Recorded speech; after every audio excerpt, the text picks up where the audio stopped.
Hello friends, কেমন আছো সবাই? আশা করি ভালো আছো, সুস্থ আছো। আজকে কোনো আর ব্লগ ভিডিও আসবে না। আজকে হচ্ছে একটু এমার্জেন্সিতে, মানে আমার শ্বশুরমশাই ভর্তি আছে, তো তার জন্য ব্লগ করার মতো মানসিকতাও নেই। আর কেমন কী আছে খবর না নিলে ভালো লাগছে না, তো তোমাদের সাথে একটু বলতে এলাম যে আজকে কোনো ব্লগ আসবে না। আমি বসেছি দেখো, আর খাওয়া দাওয়ার বানাতে হবে। কিছু তো খাবার খাবে যারা যাবে, বিশেষ করে আমার হাজব্যান্ডের পাশেই কোনো একটা নার্সিংহোমে ভর্তি করেছে।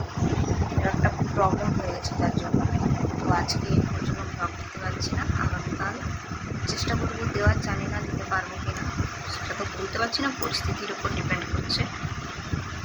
তোমরা একটু প্লিজ পাশে থেকো আর এইভাবে আমাকে সাপোর্ট করো।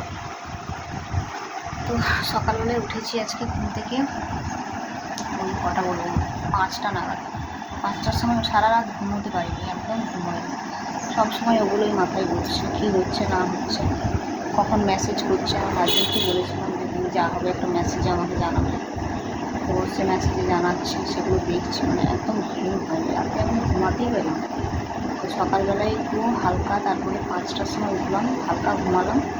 তারপরে তো তারা ফোন করলো যে আমরা যাচ্ছি, মানে ওরা একটু ঘুমাবে, দিয়ে হচ্ছে নার্সিংহোমে যাবে।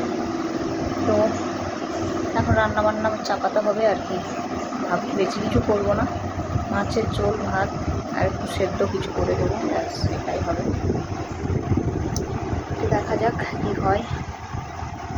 তো আজকে ব্লগ ভিডিও তো করার মতো মানসিকতা নেই, এই সময় কী করে ব্লগ ভিডিও করবো বলো? সবারই তো একটা মানসিক অবস্থার দরকার সব কিছুর জন্য। তো আশা করি তোমরা সেটা বুঝতেই পারছো। ওই জন্য তোমাদেরকে বলছি একটু পাশে থেকো আর একটু আমাকে সাপোর্ট করো। চলো আজকের মতো এখানে ভিডিওটা রাখছি, আগামীকাল আবার তোমাদের সাথে দেখা হবে।